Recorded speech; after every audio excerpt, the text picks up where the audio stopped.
Hello guys, welcome to physio Vigyan. तो आज का हमारा टॉपिक है स्पोर्ट्स असेसमेंट। अब बाकी सब हम इतने सारे असेसमेंट पढ़ चुके हैं, तो स्पोर्ट्स असेसमेंट उन सारे असेसमेंट से डिफरेंट कैसे है। सबसे पहली चीज तो ये आती है कि हम बाकी सारे असेसमेंट, चाहे वो न्यूरो हो, कार्डियो हो, ऑर्थोपेडिक हो या रेस्पिरेटरी ही क्यों ना हो, ये सारे असेसमेंट हम तब करते हैं जब पेशेंट हमारे पास आता है, उसको कोई प्रॉब्लम होती है, कोई पेन होता है। लेकिन स्पोर्ट्स असेसमेंट हम तब नहीं करेंगे जब पेशेंट को इंजरी हो चुकी है, उसके बाद तो सीधे ट्रीटमेंट होगा। हम स्पोर्ट्स असेसमेंट तब करते हैं जब हमारा पेशेंट स्पोर्ट्स खेलने जाने वाला है, मतलब कि at least 6 weeks before starting of sports season.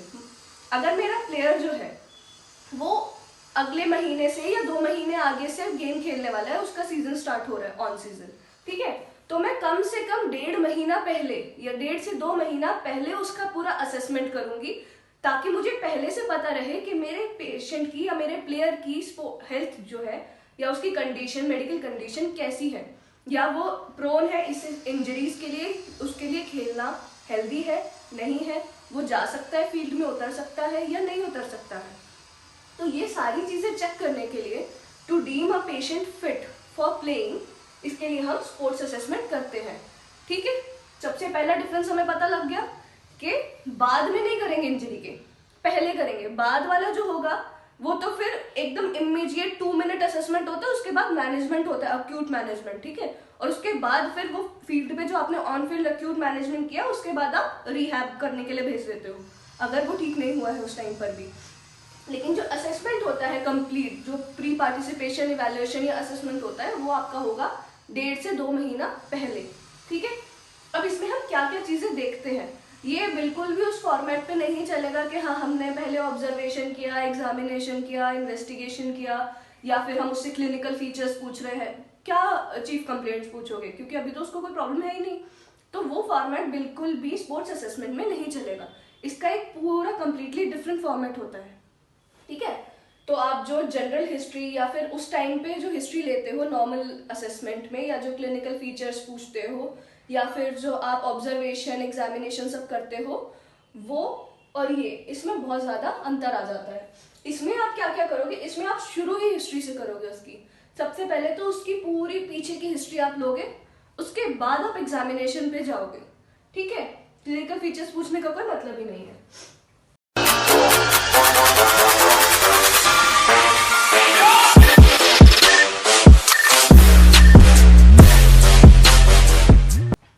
सबसे पहले हम उसकी मेडिकल हिस्ट्री लेते हैं। मेडिकल हिस्ट्री में जितने तरह के आप जो जनरल असेसमेंट के टेस्ट होते हैं, जो कि एक डॉक्टर करता है या जनरल फिजिशियन करता है, वो सारे के सारे टेस्ट आप उसको करने भेज देते हो और उसकी रिपोर्ट्स ले लेते हो, ठीक है। उसमें आपके वाइटल्स आ जाएंगे, उसमें हाइट आ जाएगी, उसमें वेट आ जाएगा, उसका बिल्ड आ जाएगा, बॉडी टाइप आ जाएगा, बीएमआर आ जाएगा, ये सारी की सारी चीजें आपके जनरल असेसमेंट में या हिस्ट्री में आ जाएंगी, ठीक है।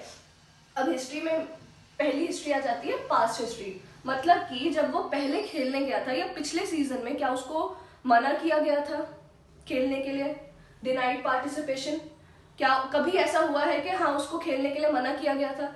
अगर मना किया गया था या डिनाई हुआ था, वो रिजेक्ट हुआ था, तो वो किस वजह से रिजेक्ट हुआ था, उसके पीछे का रीजन क्या था, ताकि हम उस चीज को अब प्रिवेंट कर सके।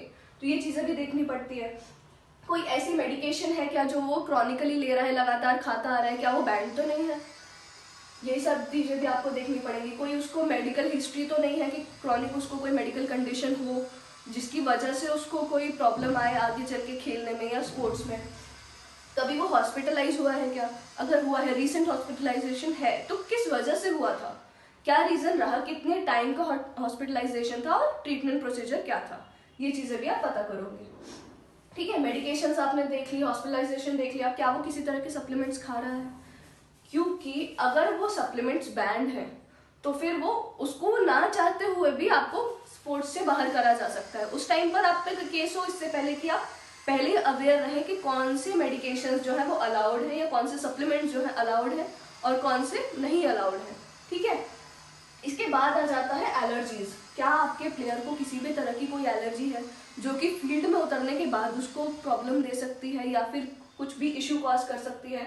मान लो कि वो किसी ऐसे एरिया में खेलने जा रहा है या किसी ऐसे इन्वायरमेंट में जा रहा है जहाँ पे वो एलर्जन फैक्टर जो है वो बहुत ज़्यादा पाया जाता है या बहुत ज़्यादा प्रोन है, या मान लो कि स्पोर्ट्स वो उसके आसपास पॉलन का वो ज़्यादा है या डस्ट पार्टिकल्स बहुत ज़्यादा है, तो उससे उसको बहुत ज़्यादा प्रॉब्लम आ सकती है। हो सकता है आपका प्लेयर खेल भी ना पाए या बीच मैच में उसको रोकना पड़ जाए।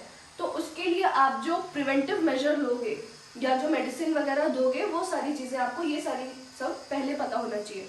अगर उसको किसी पर्टिकुलर फूड से या मेडिकेशन से एलर्जी है तो उसकी डाइट में किसी भी तरह से हिडन भी वो फूड नहीं रहना चाहिए थोड़ी भी मात्रा में। तो आप उसकी डाइट भी मैनेज करते हो, कंट्रोल करते हो। इसीलिए एक जो फिजियो होता है स्पोर्ट्स असेसमेंट या फिर एक स्पोर्ट्स प्लेयर के लिए, वो एक ओवरऑल काम करता है। सिर्फ एक फिजियो की तरह नहीं, आप उसके जनरल फिजिशियन की तरह काम करते हो, आप उसके साइकोलॉजिस्ट की तरह काम करते हो, आप उसके डाइटिशियन की तरह काम करते हो, आप उसके मोटिवेशन की तरह काम करते हो। कहीं कहीं पर आपको उसका सपोर्ट बनना पड़ता है, बहुत सारी जगह पे आपको उसको डांट कर समझा कर किसी भी तरह से उठाना पड़ता है कि हाँ आपका प्लेयर जो है वो मैच में जाके परफॉर्म करे, खेले। तो एक पर्सनल रिलेशन होना या एक 1-to-1 फीलिंग होना, भरोसा होना, ट्रस्ट होना आपके प्लेयर का आप पर और आपका आपके प्लेयर पर बहुत ज़्यादा ज़रूरी होता है। तो ये जितनी भी चीज़ें हैं जो आप पूछ रहे हो वो बिल्कुल क्लियर होनी चाहिए। आपका प्लेयर जो है आपसे कुछ भी छुपाए ना, कोई भी चीज़ ऐसी ना हो जो आपको पता नहीं है उस टाइम पे, ठीक है। नेक्स्ट आ जाता है हमारा कार्डियोवैस्कुलर सिस्टम, या फिर हम रेस्पिरेटरी सिस्टम को भी इसी में इंक्लूड कर लेते हैं, कार्डियो रेस्पिरेटरी सिस्टम में, कि क्या क्या चीज़ें आप देखते हो या क्या क्या हिस्ट्री लेते हो। नेक्स्ट आ जाती है हमारी, उसमें क्या क्या मतलब हम देखेंगे सीरियस में, हम देखेंगे कि सिंकोप, फेंट तो नहीं हुआ कभी खेलते हुए प्लेयर, कभी ऐसे ही बीच में खेल रहा हो और बीच में फेंट हो गया था, ऐसा कोई हिस्ट्री तो नहीं है। क्या उसको एंजाइना की, चेस्ट पेन की हिस्ट्री है क्या? पाल्पिटेशंस तो नहीं आते कि हार्ट में मरमर्स वगैरह आते हो, हाइपर टेंशन हो जाता हो खेलते टाइम पर, बहुत ज़्यादा शूट अप करता है उसका बीपी, या फिर चक्कर से आने लगते हैं उसको, ठीक है।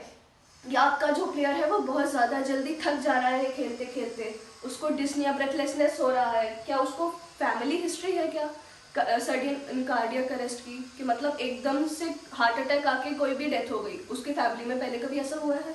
या फिर उनको कोरोनरी आर्टरी डिजीज की हिस्ट्री है, वीजिंग तो नहीं होती एकदम खेलते खेलते से, हाफने तो नहीं लगता है, हफिंग कफिंग तो नहीं हो रही है बीच में, ये सारी चीज़ें आप सीवीएस में चेक करते हो। फिर आ जाता है हमारा ऑर्थोपेडिक हिस्ट्री। ऑर्थोपेडिक हिस्ट्री में आप ज़्यादा कुछ नहीं पूछते हो, वो आपको प्लेयर खुद ही बता देता है, बट मेनली आप कोई प्रीवियस इंजरी हुई, ट्रॉमा हुआ या फिर मेनिस्कल वगैरह, ये सारी चीज़ें आप देखते हो। अगर कुछ फ्रैक्चर्स वगैरह हुए थे, अगर थे, तो उसकी रिपोर्ट्स, चाहे वो एमआरआई हो, सीटी हो या एक्सरे हो, उनकी रिपोर्ट्स आप एक बार चेक करोगे। हीलिंग हुई है अब प्रॉपर, वो सारी चीज़ें देखोगे। कभी क्या कोई ब्रेसेस या फिर ऑर्थोसिस लगा था प्लेयर को, ये सब देखते हो। कब इंटरनल फिक्सेशन तो नहीं है, मतलब अभी भी उसकी बॉडी में कुछ नेल्स, प्लेटिंग वगैरह ये सब तो नहीं है, ये भी चीज़ें आप चेक करते हो, क्योंकि फिर बाद में जाकर जब वो खेल रहा है, दौड़ रहा है, तो उस टाइम पर वो चीज़ प्रॉब्लम क्रिएट कर सकती है, ठीक है। नेक्स्ट आ जाता है हमारी न्यूरोलॉजिकल हिस्ट्री। न्यूरोलॉजिकल हिस्ट्री में आप क्या क्या देखते हो कि ऑन फील्ड कभी भी पेशेंट को कंकशन आया है क्या, हेड इंजरी हुई है, नेक की इंजरी हुई है, फेस पे लगी रही हो, या फिर मान लो कि डेंटल इंजरी हुई है, उसकी वजह से कुछ आगे के सिम्टम्स आ रहे हैं, ये चीज़ें देखते हो।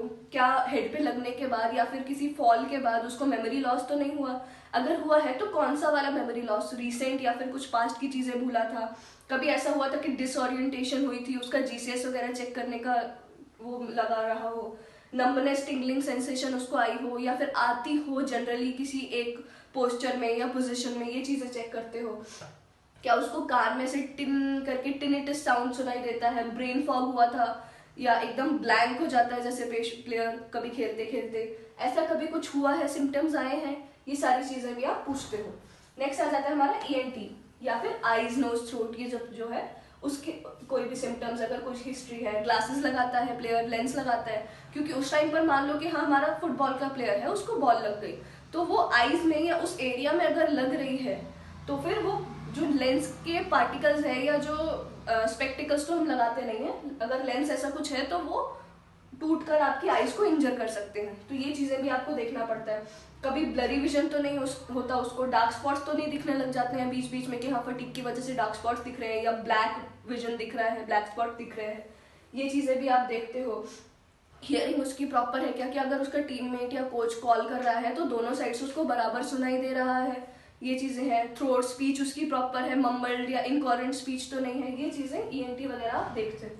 जनरल हिस्ट्री में आप क्या क्या देखोगे कि अगर उसको कोई ब्लड डिजीज़ है, फैमिली डिजीज़ है, फैमिली हिस्ट्री है किसी डिजीज़ की, जेनेटिक हिस्ट्री है कोई भी, सिकल सेल का ट्रेट है, क्योंकि सिकल सेल अनीमिया में फिर पेशेंट बहुत जल्दी फटीग होता है और उसके बाद सिंकोप के चांसेस भी बहुत ज़्यादा बढ़ जाते हैं। क्या उसको हीट स्ट्रोक की या ऐसी कुछ डिजीज़ है कि गर्मी में खेलने से उसको बहुत ज़्यादा इलेक्ट्रोलाइट लॉस होता है, हाइपर हाइड्रोसिस हो जाता है, ये सब चीज़ें भी आप पता करते हो ताकि आप उसको बहुत ही फ्रीक्वेंटली हाइड्रेट करते रहो, फिर उस चीज़ को प्रिवेंट करने के लिए आप अपने प्लेयर को। ठीक है, फिर आ जाता है उसकी डाइटरी हिस्ट्री। डाइटरी हिस्ट्री में आप क्या क्या चीज़ें चेक करते हो कि कभी ऐसा हुआ है या रिसेंटली, मेजरली तो हम रिसेंट चीज़ें पूछते हैं, तो रिसेंटली क्या उसको बहुत ज़्यादा वेट लॉस या सडन वेट गेन ऐसा कुछ देखने को मिला है, डिप्रेशन, एंग्जाइटी, ये सारी चीज़ें भी आप पूछते हो क्योंकि उसकी वजह से भी वेट लॉस और वेट गेन होता है। डाइटरी हैबिट्स कैसी हैं उसकी, उसकी डाइट किस प्रकार की है, वेजिटेरियन है, नॉन वेजिटेरियन है, या क्या क्या खाते हैं वो, बहुत ज़्यादा फैटी डाइट तो नहीं है, कार्बोहाइड्रेट्स प्रोटीन वगैरह प्रॉपर अमाउंट में ले रहा है कि नहीं, बैलेंस डाइट है कि नहीं, ये सारी चीज़ें आप पता करते हो डाइटरी हैबिट्स में। फिर आ जाता है फीमेल्स के लिए हमारा एक अलग तरह से पूरा असेसमेंट होता है। बहुत ज़्यादा डिटेल में नहीं जाऊंगी कि क्या क्या चीज़ें पूछते हैं, बट फीमेल्स में मेजरली हम एक चीज़ जो ऐड ऑन करते हैं वो होती है हमारी मेंस्ट्रुअल हिस्ट्री, मतलब मीनार्क, मेनोपॉज अगर इफ एप्लीकेबल, तो लास्ट मेंस्ट्रुएशन कब हुआ था, क्या उसका साइकिल प्रॉपर चलता है, ऑन टाइम चलता है एवरी मंथ, क्या प्रेगनेंसी का कभी कुछ केस आया है, अगर वो पार्चुरेशन मतलब कि अगर वो बेबी हो चुका है तो कितनी बार प्रेग्नेंट हुई है, क्या अबॉर्शन का कुछ केस आया है, सेक्सुअल हिस्ट्री क्या है, सेक्सुअली एक्टिव है कि नहीं है, या फिर उनको और कोई मेंस्ट्रुअल प्रॉब्लम तो नहीं है, यूरिनरी ट्रैक्ट इन्फेक्शन तो नहीं रहा, या फिर ऐसी कोई भी डिजीज जो कि उनकी प्लेयर की गेम में इफेक्ट डाल सकती है, वो सारी चीज़ें आप पूछते हो। ठीक है, फीमेल एथलीट ट्रायड भी होता है जिसकी वजह से जो सिम्टम है या फिर बहुत ज़्यादा बढ़ जाते हैं और प्लेयर की जो प्रोडक्टिविटी है बहुत ज़्यादा कम हो जाती है, तो वो चीज़ें आपको जानना बहुत ज़रूरी है फीमेल पेशेंट्स में या प्लेयर्स में। लाइफस्टाइल हिस्ट्री हम लेते हैं कि अगर कोई आपका player tobacco, drugs, alcohol, cigarette smoking या फिर ये सारी चीज़ों की तरफ जा रहा है तो आपको उसको रोकना बहुत ज़रूरी है क्योंकि ये सब चीज़ें बैड होती हैं। ठीक है, सेक्सुअल हिस्ट्री क्या है उसकी, सेक्सुअली एक्टिव है नहीं है, अगर एक्टिव है तो मल्टीपल पार्टनर्स के साथ है या सिंगल पार्टनर के साथ है, क्या वो प्रिकॉशंस ले रहा है सारे, अगर मल्टीपल पार्टनर्स के साथ है या सिंगल के साथ भी यदि है तो। स्लीप हिस्ट्री क्या है उस, क्या वो प्रॉपर अपने 7-8 घंटे की स्लीप ले रहा है, कम सोता है, ज़्यादा एपनिया तो नहीं है, या फिर उसको इंसोम्निया तो नहीं है, हाइपरसोम्निया तो नहीं है, ये सारी चीज़ें आप पूछते हो। तो इसके साथ हमारा जो सब्जेक्टिव पार्ट है वो खत्म होता है। फिर उसके बाद आता है हमारा ऑब्जेक्टिव पार्ट जिसमें कि हम फिजिकल एग्जामिनेशन करते हैं। अब फिजिकल एग्जामिनेशन में हम कौन कौन से एग्जामिनेशन करेंगे या फिर कौन कौन सी चीज़ें देखेंगे, उसमें आ जाता है सबसे पहले तो जनरल एग्जामिनेशन। जनरल एग्जामिनेशन में आप क्या क्या देखोगे, आप प्लेयर का height, weight, body mass index, उसका बॉडी टाइप जैसे कि एक्टोमॉर्फ, एंडोमॉर्फ, मीजोमॉर्फ, उसका फैट परसेंटेज या फिर उसका बीएमआर मतलब कि बेसल मेटाबॉलिक रेट और उसके वाइटल्स, ये सारी चीज़ें चेक करते हो।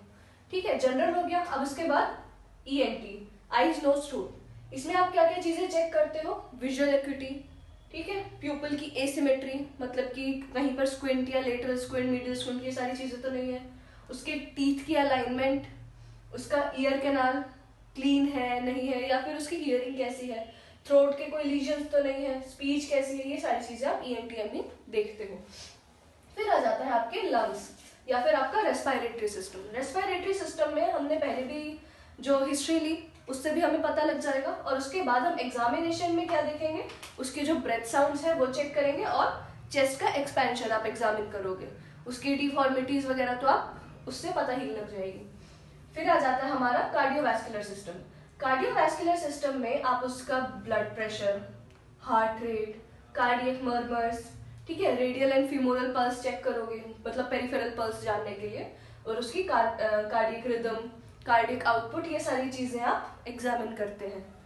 ठीक, उसके बाद आ जाता है हमारा एब्डोमेन। एब्डोमेन के बारे में जानना या ये वाला सिस्टम चेक करना जरूरी क्यों है, क्योंकि बहुत सारे प्लेयर्स ऐसे होते हैं जिनको खेलने की वजह से या तो हर्निएशन हो जाता है, या तो ऑर्गेनोमेगैली हो जाती है, या तो वाल्सल्वा मैन्योवर की वजह से डाइजेस्टिव प्रॉब्लम्स होती है, तो ये सारी चीजें देखना बहुत ज्यादा जरूरी हो जाता है। एब्डोमेन चेक करना बहुत इंपॉर्टेंट है। तो उसमें क्या देखोगे, टेंडरनेस, कुछ अबनॉर्मल मास तो नहीं फील हो रहा है, हर्निया तो नहीं है, ऑर्गेनोमेगाली तो नहीं है। फिर आ जाती है उसकी डर्मेटोलॉजिकल सिस्टम, स्किन। स्किन पर अगर कुछ रैशेज हैं या फिर उसको कोई डर्मेटोलॉजिकल डिसऑर्डर है, एक्जिमा है, सोरियासिस है जो कि फैल सकता है, या तो ऑटो इम्यून है, कुछ लीजन्स हैं जिसकी वजह से कुछ एसटीडी वगैरह फैल सकते हैं, ये सारी चीजें भी आप एसेस करते हो। उसके बाद आ जाता है उसका रिप्रोडक्टिव सिस्टम। रिप्रोडक्टिव सिस्टम हमारे लिए क्यों काम का है, क्योंकि अगर कोई भी जेनिटल ऑर्गन में उसको प्रॉब्लम है तो फिर वो उसकी परफॉर्मेंस को इफेक्ट कर सकता है, क्योंकि हमारा रिप्रोडक्टिव सिस्टम हमारे न्यूरोलॉजिकल सिस्टम के साथ बहुत ज्यादा इन ट्यून होता है। तो अगर कुछ भी ऐसी प्रॉब्लम आती है उसकी वजह से आपको स्ट्रेस, एंजाइटी, डिप्रेशन, ये सारी चीजें भी हो सकती हैं। ठीक है, तो आप टेस्टिकल्स चेक करते हो, असेस करते हो, उसका क्रीमेस्ट्रिक लिफरेंस भी देखते हैं कई बार, मासेस कुछ एबनॉर्मल मास तो नहीं है ये देखते हो, स्क्रॉटल हर्निया, इंग्वाइनल हर्निया ये सब तो नहीं है, इन्फेक्शन तो नहीं है कोई, ठीक है, मतलब जेनाइटल ट्रैक्ट या फिर यूरिनरी ट्रैक्ट इन्फेक्शन तो नहीं है, यूटेराइन प्रोलैप्स तो नहीं है, फीमेल्स में यूटेराइन प्रोलैप्स तो नहीं है, क्योंकि उसके बाद अगर वाल्सल्वा मैनोवर हो रहा है फीमेल में या प्लेयर में तो वो प्रोलैप्स वापस से हो सकता है, इसीलिए ये चीज जानना बहुत जरूरी है। ठीक है, फिर आ जाता है एसटीडी। एसटीडी तो नहीं है क्योंकि मान लो उसके बाद कोई किसी इंजेक्शन की वजह से या किसी और वजह से अगर एसटीडी आपके बाकी के टीममेट्स में भी फैल सकता है। लास्ट चीज हमारी इसमें आ जाती है हमारा मस्कुलोस्केलेटल सिस्टम। इसमें हम क्या देखते हैं, बॉडी की सिमेट्री क्या है, मतलब लेफ्ट साइड और राइट साइड को आप पूरा कंपेयर करके देखेंगे लिम्स को और आपकी बॉडी को, तो वो सिमेट्री कैसी है, बराबर है कि नहीं है, अलाइनमेंट्स प्रॉपर है कि नहीं है, शोल्डर की, पेल्विस की, लिम्स की, ये सारी अलाइनमेंट कैसी है, रेंज ऑफ मोशन क्या है, स्ट्रेंथ कितनी है प्लेयर में, उसका गेट एनालिसिस करोगे आप complete, stance phase, swing phase, सारा का सारा, उसकी फ्लेक्सिबिलिटी चेक करते हो, बैलेंस चेक करते हो। नेक्स्ट है हमारे डायग्नोस्टिक टेस्ट या फिर इन्वेस्टिगेशंस। इन्वेस्टिगेशन में आप 3 तरह के इन्वेस्टिगेशंस करते हो, एक होता है जनरल, न्यूरोलॉजिकल और कार्डियोवैस्कुलर। ठीक है, जनरल डायग्नोस्टिक टेस्ट या इन्वेस्टिगेशंस में क्या क्या चीजें देखोगे, यूरिन एग्जामिनेशन, हीमोग्लोबिन, ठीक है, blood testing, hepatitis B C, ये चीजें देखोगे, HIV, बोन डेंसिटी टेस्ट करोगे, पल्मोनरी फंक्शन टेस्ट करोगे, बॉडी फैट कंपोजिशन देखोगे, बायोमैकेनिकल एनालिसिस करोगे, पोस्चरल एनालिसिस करोगे, गेट एग्जामिनेशन चेक करोगे। ये हो गया तुम्हारा जनरल डायग्नोस्टिक टेस्ट। ठीक है, फिर आ जाते हैं हमारे न्यूरो डायग्नोस्टिक टेस्ट में। इसमें क्या क्या देखोगे, reflexes, sensory system, sensations check करोगे, हायर फंक्शंस चेक करोगे, मोटर सिस्टम देखोगे कि मोटर रिफ्लेक्स रिस्पॉन्स प्रॉपर है कि नहीं, परसेप्शन, उसको कोई परसेप्शुअल डिसऑर्डर तो नहीं है, ये चीजें चेक करोगे, और मेंटल रिटार्डेशन का स्केल चेक करोगे। ठीक है, नेक्स्ट आ जाता है हमारा कार्डियोवैस्कुलर सिस्टम। उसमें क्या क्या देखते हैं, उसमें हमने बेसिक चीजें तो सारी की सारी आपने एग्जामिनेशन में या फिर उसकी हिस्ट्री से आपको पता लग जाएगी, बाकी इन्वेस्टिगेशन में आप उसका ECG करवा सकते हो अगर आपको कुछ डाउट है तो। जनरली हम ECG वैसे ही नहीं करवाते हैं, लेकिन अगर हमको जरा सा भी डाउट आता है कि पेशेंट को कुछ ऐसी प्रॉब्लम हो सकती है हार्ट की, तब हम ECG, EKG या फिर इकोकार्डियो की तरफ जाते हैं। फिर आ जाता है हमारा sports specific analysis. Sports specific analysis में हम क्या क्या ये फैक्टर्स हैं जो कि हम चेक करते हैं प्लेयर में। ठीक है, इसके लिए हमारे स्पेसिफिक टेस्ट होते हैं, स्पोर्ट्स स्पेसिफिक, हर एक चीज के लिए डिफरेंट काइंड ऑफ टेस्ट होते हैं। उनको हम, ये चीज है कि हम हर एक टेस्ट को हमेशा किसी भी प्लेयर को 3 बार करवाते हैं, ताकि फिर हम उसकी मीन एवरेज वैल्यू कैलकुलेट करें और उसको रिकॉर्ड में रखें। क्योंकि हाँ, हो सकता है कि एक बार में पेशेंट जो था वो नर्वस था या फिर कुछ ब्लंडर हुआ हो उससे, इसलिए हमेशा 3 बार कराते हो और उसकी एक एवरेज रिकॉर्ड करते हो, या फिर जो बेस्ट होता है उसको रिकॉर्ड करते हो। ठीक है, अब स्पोर्ट्स एनालिसिस में हम क्या क्या चीजें चेक करते हैं, स्पीड के अलग टेस्ट होते हैं, एजिलिटी चेक करोगे। अब एजिलिटी होता क्या है, एजिलिटी ये होता है, agility is the component of speed plus changing your direction. कितना फास्ट रिस्पॉन्स आ रहा है किसी भी प्लेयर का, कितनी जल्दी वो डायरेक्शन चेंज कर रहा है, अपनी मूवमेंट को चेंज कर रहा है, वो होता है एजिलिटी। फॉर एग्जाम्पल कि मेरे पास एक बॉल आ रही है, मैं उस तरफ ध्यान नहीं दे रही हूँ, मैं आपको पढ़ा रही हूँ, ठीक है, लेकिन यहाँ पे किसी ने भी मुझे कुछ कैच दिया और मैंने कितनी जल्दी उसको कैच कर लिया, मेरा रिस्पॉन्स कितना फास्ट आया, उसको हम एजिलिटी बोलेंगे।